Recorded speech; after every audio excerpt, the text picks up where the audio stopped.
Hello friends, हम लोग अपने 9th वीडियो में पहुंच जाते हैं। हम लोग 10 वीडियोस की एक सीरीज लेकर के आए हैं जिसमें आपको मल्टीपल चॉइस क्वेश्चंस को डिस्कस किया जा रहा है। ये ऐसे क्वेश्चंस हैं जो बोर्ड एग्जामिनेशंस में आते हैं, तो आपने अगर पुराने 8 वीडियोस नहीं देखे हैं तो please go and watch all the videos. आपके लिए काफी ज़्यादा रेलिवेंट रहेंगे। और जो मल्टीपल चॉइस क्वेश्चंस होते हैं ना, उसमें कॉन्सेप्ट तो सिमिलर यूज हो रहा होता है। तो कई बार लघुत्तरी में ये पूछ लेते हैं, ठीक है, अति लघुत्तरी में पूछ लेते हैं इस तरह के प्रश्न। तो आप एक एक करके इनको सारे क्वेश्चंस को देखते जाइए। कोई डाउट हो तो प्लीज कमेंट बॉक्स में लेकर के बताइएगा। चलते हैं हम लोग आगे। केंद्रीय बैंक निम्नलिखित में किसके द्वारा मात्रात्मक साख नियंत्रण रखता है? मात्रात्मक मतलब क्या होता है? क्वालिटेटिव। क्वालिटेटिव या क्वांटिटेटिव? तो क्वांटिटेटिव, है ना। अब हम लोगों ने दो तरह के पढ़े हुए थे। क्या पढ़े हुए थे? कुछ तो मात्रात्मक होता है, कुछ होता है गुणात्मक, जिसको हम लोग बोलते हैं क्वालिटेटिव। तो क्वालिटेटिव में भी कई सारी चीजें आती थी। इसमें क्या क्या आता था, ये सारी चीजें हम लोग ने वीडियोस में डिस्कस की हुई है, जो अपनी क्लास इकोनॉमिक्स पैकेज, उसमें आपको सारी चीजें मिल जाएंगी। बट यहाँ पर आपको याद है बैंक रेट, ठीक है। बैंक रेट में क्या होता था कि बैंक रेट अगर आप बढ़ा दोगे तो लोन क्रिएशन यानी कि क्रेडिट क्रिएशन कम होगा, है ना। अच्छा, नगद कोष अनुपात यानी कि सीआरआर, इसमें परिवर्तन, ये भी आपका डायरेक्टली मात्रात्मक यानी क्वांटिटेटिव मेजर होता है। खुले बाजार की क्रियाएं, ओएमओस, ओपन मार्केट ऑपरेशंस, ये भी आपकी क्वांटिटेटिव में ही आते हैं तीनों। जिन्होंने पढ़ा हुआ है उनको आराम से समझ में आ रहा होगा, और इसमें उन्होंने बहुत डिटेल में डिस्कस किया था, तो आपको कोई भी डाउट रहेगा ही नहीं। इसका मतलब क्या हो जाएगा, जब ए बी और सी तीनों ठीक है तो डी ऑप्शन आपको दिख रहा है उपरोक्त सभी, यानी कि ऑल द अबव। तो ये हमारा आंसर हो जाएगा। ठीक है, आगे बात समझ में। अगले प्रश्न में चलते हैं। इसमें क्या है? न्यून मांग। न्यून मांग क्या होती है? पिछले वीडियो में भी डिस्कस किया था हम लोगों ने। ऐसी मांग जहां पर आपका एम्प्लॉयमेंट पूरा ना हो, ठीक है, सारे लोग एम्प्लॉयड नहीं है, ऐसे लेवल पर ही जितना आउटपुट आ रहा है, आउटपुट बन पा रहा है, उतना ही सारे लोगों के लिए पर्याप्त हो जा रहा है। क्यों? क्योंकि मांग ही कम है। तो इसको हम लोग क्या बोलते हैं? न्यून मांग। न्यून मांग को ठीक करने के लिए निम्नलिखित में से कौन से मौद्रिक उपाय किए जा सकते हैं? अब होगा क्या, समझ लो कि जब मांग कम है तो ऐसी चीज करने की कोशिश की जाएगी कि मांग बढ़ जाए, है ना। मांग कब बढ़ेगी? जब हम लोग एक्सपेंशनरी, क्या मैंने बोला? एक्सपेंशनरी। हिंदी मीडियम के बच्चे क्या बोलेंगे? विस्तार पूर्ण, ठीक है। जब विस्तार पूर्ण या विस्तार पूर्ण हम लोग राजकोषीय और मौद्रिक नीतियों का प्रयोग करेंगे तो क्या हो जाएगा? मांग बढ़ने लग जाएगी। अब यहाँ पर मौद्रिक उपाय की बात की गई है, राजकोषीय की बात नहीं की गई। तो जो राजकोषीय होता है फिस्कल, और मौद्रिक होता है आपका मॉनेटरी, ठीक। तो हम लोग से सिर्फ मौद्रिक उपाय पूछे गए हैं, लेकिन विस्तारपूर्ण मौद्रिक उपाय क्या होते हैं? जब आप मनी सप्लाई को बढ़ा देते हो। क्या करते हो? मनी सप्लाई को बढ़ा देते हो। तो मनी सप्लाई कहाँ पे बढ़ रही है देखना पड़ेगा। कैसे कैसे? बैंक दर में आपने कमी की, इसका मतलब क्या हो जाएगा कि जब बैंक दर में कमी होगी तो बैंक दर एक तरह से लोन रेट ही समझ लो, तो लोन सस्ता मिलने लगेगा तो मनी सप्लाई बढ़ेगी। इसका मतलब ये ऑप्शन तो सही है। खुले बाजार से प्रतिभूतियां खरीदना, यानी कि जो सेंट्रल बैंक है वो ओपन मार्केट से क्या करे? सिक्योरिटीज को परचेस करे। अब अगर परचेस करेगी आरबीआई तो क्या हो जाएगा? मार्केट में पैसा देगी। भाई मार्केट में लोगों के पास, मान लीजिए कि कोई भी बैंक थी उसके पास था, कोई दूसरा इंस्टीट्यूशन था उसके पास सिक्योरिटीज थी, आरबीआई आया, आरबीआई ने बोला कि ऐसा करो, तुम सारे लोग हमें सिक्योरिटीज दे दो और हम तुमको इसके बदले क्या देते हैं? रुपया, ठीक है, रुपया दे दिया। अब जब रुपया आ गया मार्केट में तो मनी सप्लाई बढ़ गई, तो मनी सप्लाई बढ़ जाएगी तो लोग ज्यादा चीजें डिमांड करना स्टार्ट करेंगे, बहुत सारी चीजें हो जाती हैं। आपको कुल मिलाकर समझना है कि मनी सप्लाई बढ़नी चाहिए, यानी कि ये ऑप्शन भी सही है। फिर नकद कोष अनुपात को कम करना। अगर आपने सीआरआर को कम कर दिया तो क्या हो जाएगा? जो शेड्यूल्ड कॉमर्शियल बैंक है, वाणिज्यिक बैंक हैं, उनको आरबीआई के साथ कम पैसे रखने पड़ेंगे, तो उनके पास ज्यादा पैसा होगा लोन बांटने के लिए, तो यहाँ से भी मनी सप्लाई क्या होगी? बढ़ेगी। इसका मतलब यहाँ पे भी उत्तर क्या हो जाएगा? उपरोक्त सभी, यानी कि D option is the right choice. ठीक, आगे बढ़ते हैं। क्या हुआ? स्फीतिक अंतराल। स्फीतिक अंतराल क्या होता है? न्यून मांग का एग्जैक्टली उल्टा। आपकी इकोनॉमी में फुल एम्प्लॉयमेंट है, जिसको हम लोग क्या बोलते हैं? फुल एम्प्लॉयमेंट पे जो आउटपुट है वो ये है, लेकिन मांग जो है एग्रीगेट डिमांड वो इससे भी ज्यादा है। तो जो अंतर आता है उसको हम लोग क्या बोल देते हैं? इन्फ्लेशनरी गैप, और हिंदी में बोलते हैं उसको स्फीतिक अंतराल। इसको ठीक करने के लिए प्रमुख राजकोषीय उपाय कौन कौन से? तो यहाँ पे अपने को क्या करना होगा? एग्रीगेट डिमांड ज्यादा है तो एग्रीगेट डिमांड को कम करना होगा। लेकिन यहाँ पर मौद्रिक उपाय पूछे गए कि राजकोषीय? राजकोषीय। अब कुल मिलाकर के राजकोषीय से क्या हो जाए कि लोगों के पास कम पैसा रहे, ठीक है, पैसा कम रहे लोगों के पास, है ना। मनी सप्लाई तो कम होने की बात होती, लेकिन वो कब किस में आ जाता? मौद्रिक में आ जाता। लेकिन पूछा क्या गया हम लोगों से? यार ध्यान से देखो क्या पूछा गया है? राजकोषीय, फिस्कल। तो फिस्कल पॉलिसी में क्या क्या चीजें कर सकते हैं? सार्वजनिक व्यय में कटौती। अगर सरकार कटौती कम कर देगी तो एग्रीगेट डिमांड कम हो जाएगी कि नहीं हो जाएगी? बिल्कुल सही बात है। सार्वजनिक ऋणों में कमी, यानी कि सरकार अपना कामकाज करने के लिए ऋण लेती है। क्या करती है? ऋण लेती है, ठीक है, लोन लेती है। अब अगर सरकार कम लोन ले तो सरकार खर्च भी कम कर पाएगी, तो ये बात भी सही है। करों में वृद्धि, अगर सरकार टैक्सेस बढ़ा देगी तो क्या हो जाएगा? तो लोगों के पास जो डिस्पोजेबल इनकम है, क्या है, डिस्पोजेबल इनकम यानी कि प्रयोज्य आय, ठीक है, वो कम हो जाएगी।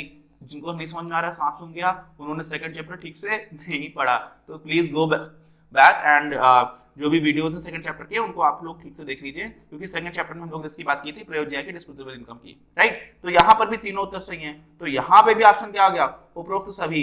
अब सारे लोग देख रहे हैं यहाँ पर भी उपरोक्त सभी है, यहाँ पर भी उपरोक्त सभी हो गया था, और यहाँ पर भी उपरोक्त सभी हो गया। इसका मतलब सारे जो भी प्रश्न आएंगे उनमें सबका आंसर क्या होगा, उपरोक्त सभी, है ना।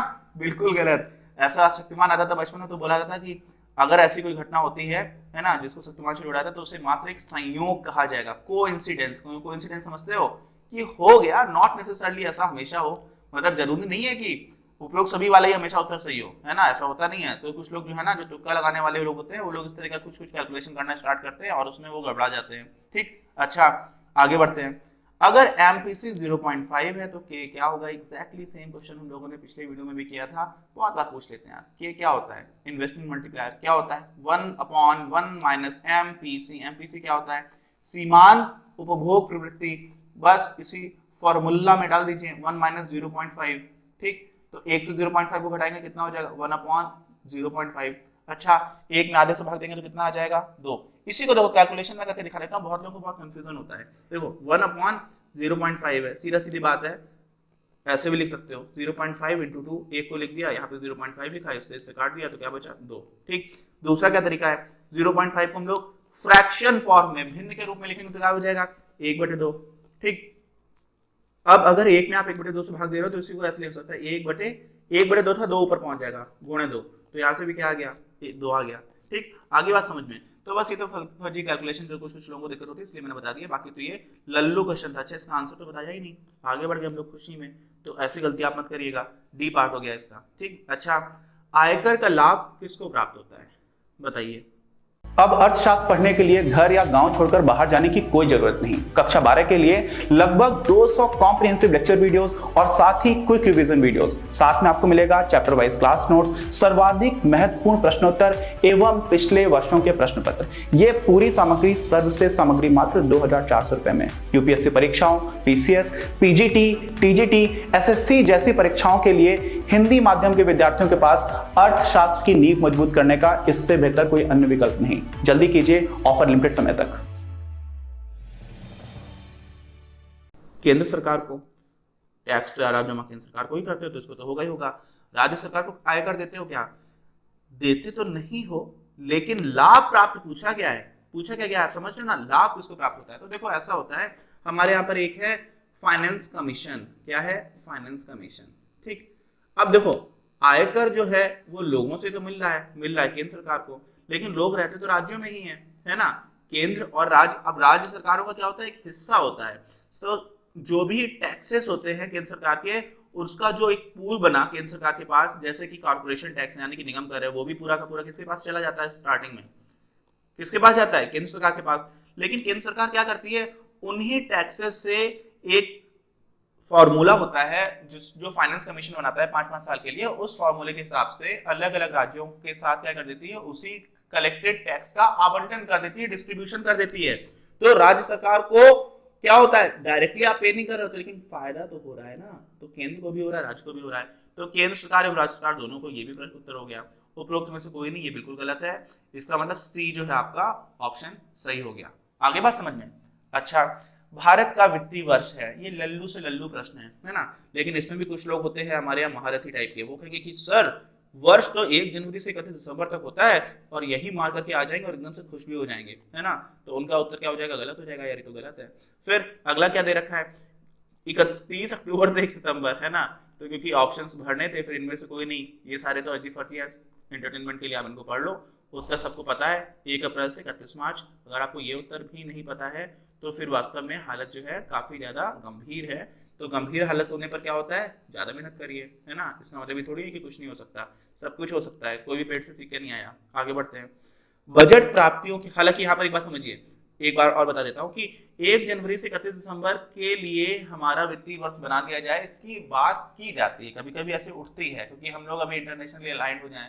जैसे यूएस में है, अमेरिका में यही चलता है, अमेरिका में जो फाइनेंशियल ईयर है और अकाउंटिंग ईयर है वो सेम है। 1 जनवरी से 31 दिसंबर तक, हमारे यहाँ पर नहीं है तो वो कर दिया जाए, इसकी मांग भी बढ़ती है, कभी कभी प्रपोजल भी ऐसा आता है लेकिन अभी तक नहीं है। ठीक है, उससे कुछ फायदे हैं कुछ नुकसान है, दोनों तरफ के आर्गुमेंट्स हैं। यूपीएससी सिविल सर्विसेज के लिए आप तैयारी कर रहे होगे तो आपको आना चाहिए। ठीक है, उसके भी समझ लीजिए क्या फायदे क्या नुकसान है, तो वो अलग बात है, अलग से कोई पढ़ूंगा उसके लिए तो आपको बताऊंगा। अच्छा, बजट प्राप्तियों के संगठक निम्नलिखित में से कौन से हैं? मतलब क्या है कि बजट प्राप्तियां जो है ना वो क्या क्या मिलकर के बन रही हैं। तो बजट प्राप्तियों में क्या क्या हो जाता है यार, हम लोगों ने सीधे देखा था राजस्व प्राप्तियां और पूंजीगत प्राप्तियां, तो ए और बी दोनों ही हो गए, इनमें से कोई का तो सवाल ही नहीं बनता है, यही हो गया। इसमें हम लोगों ने यार पूरा पूरा क्लासिफिकेशन ट्री बनाया था। क्या किया था, बजट प्राप्तियां यहाँ पर रेवेन्यू यानी कि राजस्व, यहाँ पर कैपिटल यानी कि पूंजीगत। ठीक है, उसमें भी रेवेन्यू में भी टैक्स एंड नॉन टैक्स आया था कि नहीं आया था।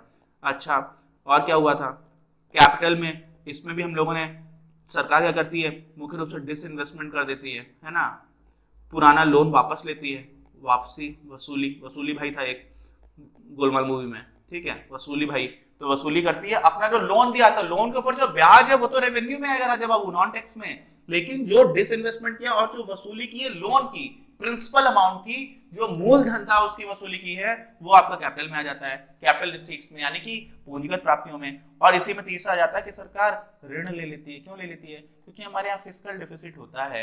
हमारे यहाँ क्या होता है, फिस्कल डेफिसिट, यानी कि वित्तीय घाटा होता है अपने को, है ना, राजकोषीय घाटा जिसको बोलते हैं।